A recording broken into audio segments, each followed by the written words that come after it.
I'm literally just off of the Tom Joyner Morning Show cruise, like literally. We docked this morning at 8 a.m. Oh my gosh. I got off the cruise, hopped on a plane, flew right here, landed I'm Dane. 2 hours ago, and came straight here. So I didn't even stop at my hotel to change clothes. You're still in vacation mode. I know how those go. George is a big Dodgers fan, so he will not be happy to see all of my Astros stuff. But it's okay because I have more for him to watch to look at tomorrow for 18 holes. Oh, Yeah, I have a really good surprise for him tomorrow. Oh, okay. Yes, I've been planning this since the Astros beat his Dodgers in Game 7. Oh, that's gonna be ugly. Yes. But you're here to support him as a friend too. So Oh no, absolutely. I mean, look, I'm serious. I was, I could have easily went home and look. I've been gone for 7 days. But I told George, I said, look, dude, I'll be there. I said, so as soon as we dock, I'm flying right to LA, and I'm playing in the tournament tomorrow. Then I got to hop on a red eye back to DC. To MC to moderate a town hall for the National Urban League, then fly to Sacramento Wednesday morning for a speech that night. So yeah, you're doing a lot. just a little bit. Well, but that shows how much this means. So Oh, he's my man. So and obviously what the foundation does, helping young kids who have kidney issues, dialysis, helping those 250 kids go to a camp, and so that's important. Thank you. I appreciate it.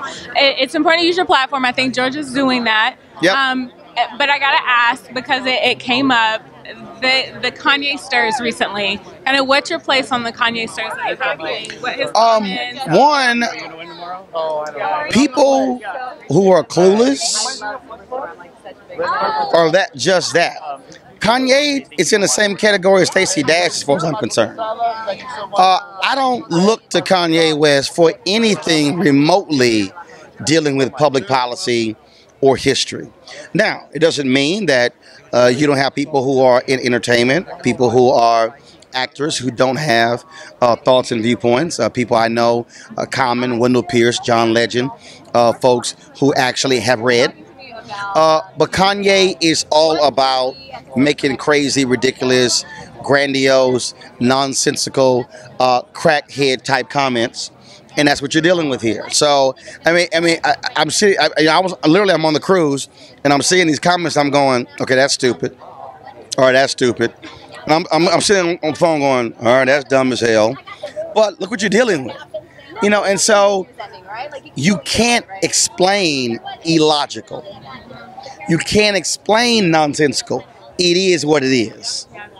Do you think he was invited to South Africa to experience this, the choice, so to speak, in chains? Like, do you think he should go? Okay, he's going to go to South Africa.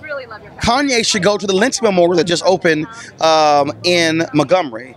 Kanye should go to those civil rights museums that are in Birmingham, in Montgomery, in Atlanta, in all of those. Go to 16th Street Baptist Church. Go across the street to the Birmingham Civil Rights Institute. Go across the street to Kelly Langdon Park, where the kids were blown away with fire hoses and dogs. He doesn't have to go to South Africa. He could just go to those particular places. And so, in fact, he's from Chicago. He might want to read up on the Chicago movement, 1966, read up on Operation Breadbasket. He might want to actually go get Dr. King's book, Where Do We Go From Here, Chaos or Community.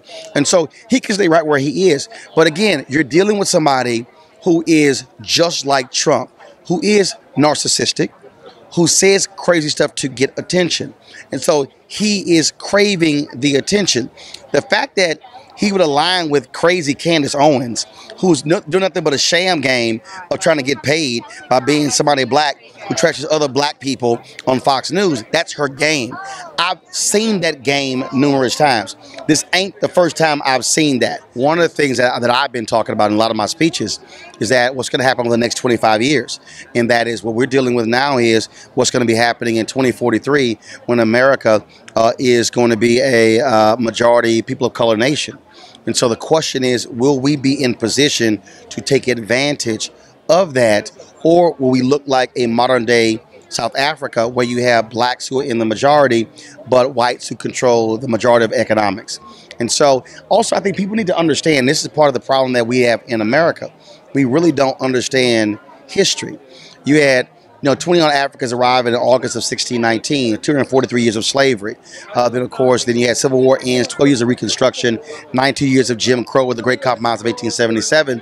And so if you use 1970 as the marker, when African Americans were technically fully free Americans, we're only talking 48 years, which means that I was born into an America in November 14th, 1968, where I was not a fully free American.